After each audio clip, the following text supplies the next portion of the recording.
Hey ladies and gentlemen, welcome back to the channel. My name is KPZ. You're here on the home of the Slightly Above Average Ship Review. Well, we're in an update for a Soviet ship that I may or may not get. And so I am augmenting some of my videos here with Tech Tree spotlights I haven't finished yet. And that includes the Soviet Battleship line. I think I only have one video out on the Gangut. So sorry we're skipping around a little bit. I've had some good games in the Peter Veliky and a lot of down tier games that didn't quite pass muster for viewing. I've got a Vladivostok video in the can. You've already seen a Sovietsky Soyuz video. I do have another one of those coming your way at some point. But right now we're in the Tier 5 Soviet Tech Tree battleship, the Izmail. We are here on Greece, where we're ending up a lot lately. We are top tier. Now, the thing to know, if you're largely unfamiliar, is that Russian battleships have a very specific formula. They have a strong bow and armor profile. Their guns aren't particularly accurate outside of 11 kilometers. They don't have good secondaries. They don't have good AA. They don't have good torpedo protection. So basically you are counting on your main battery and your armor profile to do the work for you. And that means you have to decide where you're going to point the bow of your ship. The other thing that's kind of wonky is some of these turret arrangements are a little weird.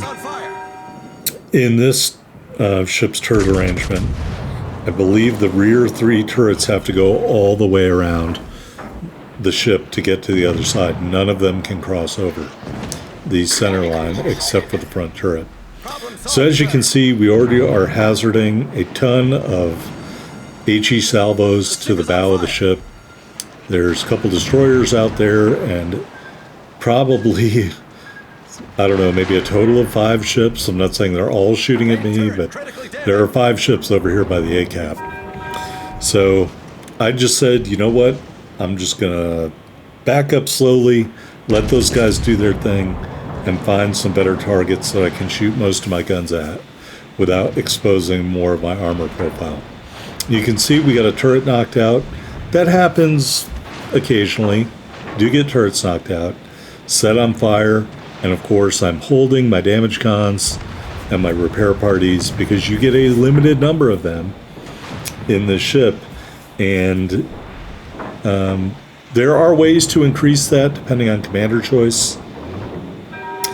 But in this build, we are using the ranged commander, Lev Galler, and so don't have a lot of heals. I am really holding on to those until I truly need them.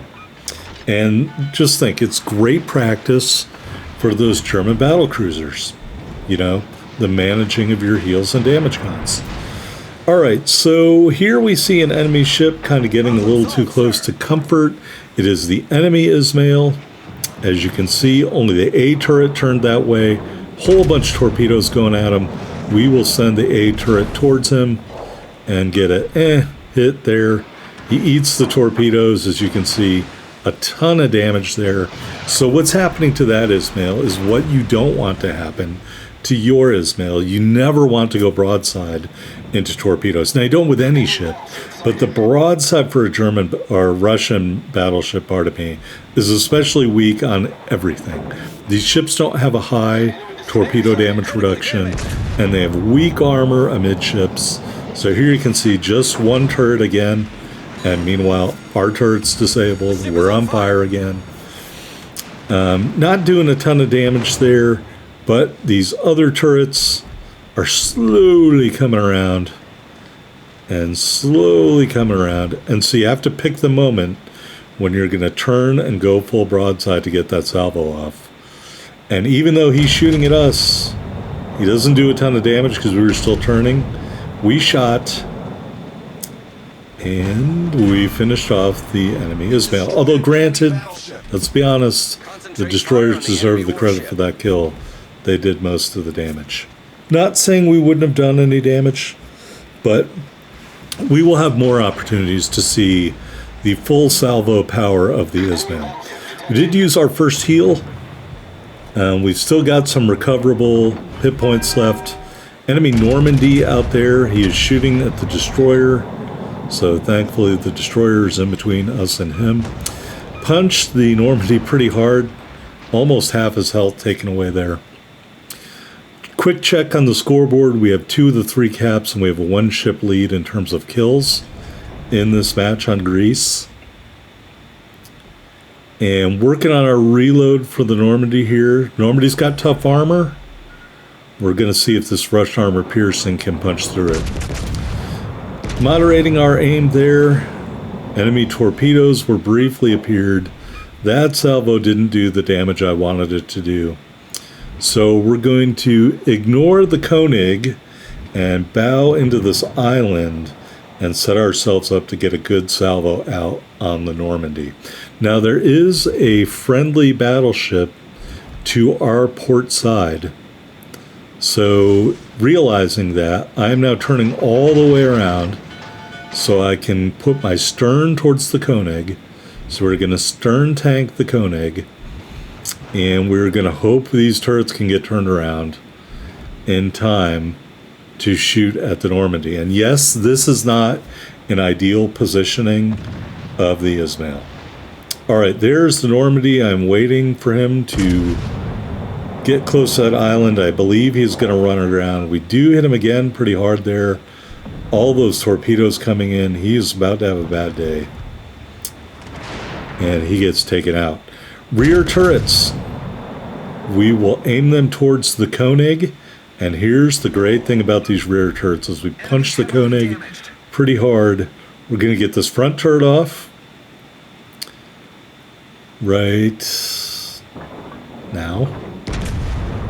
And then, because all these turrets swivel to the rear when they're traversing around the side of the ship, we're just going to turn like this. And you can see these rear 3 turrets are going to be ready to go here in just seconds. And we're going to shoot them off one by one. All right, maybe the rear one, then the middle 2. And so that is the good thing about the Izmail and a lot of the other Russian battleships. You can do that kind of maneuver where you're shooting off the starboard side of your ship and turn to port, shoot off the port side of the ship or vice versa, because those rear 3 turrets will swivel rearward around the ship. Whereas if you were going bow on towards the enemy, you'd have to go all the way around. So viable tactic, don't forget to use that when you're in these Russian ships. All right, some more salvos out on the Koenig. Aim not the greatest, but we do finish him off for our second kill. I just want to point out we already have 95,000 damage. So engaging just a couple of ships, we've done some pretty good damage here. All right, and our team is dominating. There are only 3 enemy ships left. And we are looking at Alaga. He's starting to flatten out here. And so we'll give him 3 turrets and then the 4th turret. And there is the power of a Russian broadside. 2 hits to Citadel, devastating strike, kill number 3, high caliber metal unlocked. 2 ships left on the board here in the Izmail. All right, got this friendly, quote-unquote, battle cruiser, battleship in front of me who's turning towards me. Hello, what are you doing? We are shooting at the Congo, another full broadside as we make contact with that guy who wasn't paying attention. And really whittle down the is it a Congo? Congo or a Koenig? I can't remember anymore. All right, it's Koenig. All right, really knock him down. Just turning to get these turrets online and see if we can punch him out here. Again, lining him up and out go the shots. Now I'm willing to absorb any incoming damage, but there isn't any. And that is kill number 4. All right, folks, we're officially on the hunt for a Kraken in the Soviet Tier 5 battleship Izmail. It's got weird-looking superstructure. I don't care. I like it. In other videos, I've referred to this as Soviet brutal architecture. It is brutal. It's going to be brutal on this New York. Full broadside. And let's see what happens here. You know what happens here. 2 more hits to Citadel, and the Kraken unleashed. All right. Look at that. It's fresh footage, folks. How can you not like fresh footage? Here we are on the victory screen. Devastating strike metal, high caliber metal, Kraken unleashed metal, 137,596 total damage, including, I believe, the last 4 kills of that match. We ended up with those 5 big kills and 4 hits to Citadel. 238,889 silver, 4985 ship XP and commander XP. There we are at the top of the board, 2215 base XP with those 5 big kills in the Izmail. In a match where you can isolate the enemy to one side of the ship or the other, you can really punish the opponent in a Russian battleship. We didn't really have that opportunity in this one. It was more our ability to stay around in the match, judicious use of the damage control and repair parties, and, of course, our ranged build. Aiming System Mod 1 and Damage Con Mod 2 are the modifications. The Izmail is fully upgraded. Taking a look at the loadout, 5 charges of the damage control party, 2 charges of the repair party, 3 charges of the enhanced secondary targeting.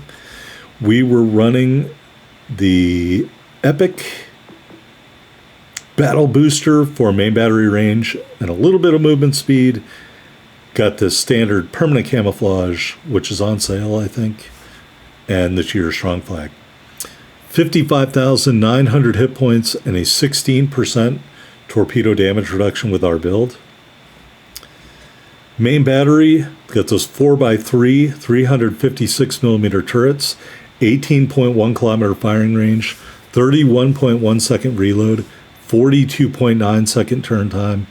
HE shells, 47 damage with a 38% fire chance. AP shells, 10,500 damage. 2 sets of secondaries, wouldn't recommend a secondary build. First set of 130s, reloads every 12 seconds, does 1900 HE shell damage with a 9% fire chance. Second set of 4x2 130s, reloads every 5 seconds, also does 1900 shell damage, but with an 8% fire chance. Both sets of secondaries, just 4.2 kilometer range.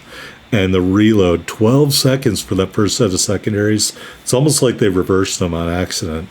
Just way too long for me to recommend that as a secondary build. All right, moving on to AA defense. You can see your secondaries do not count as AA. All very short range, between 1.2 and 3.5 kilometers.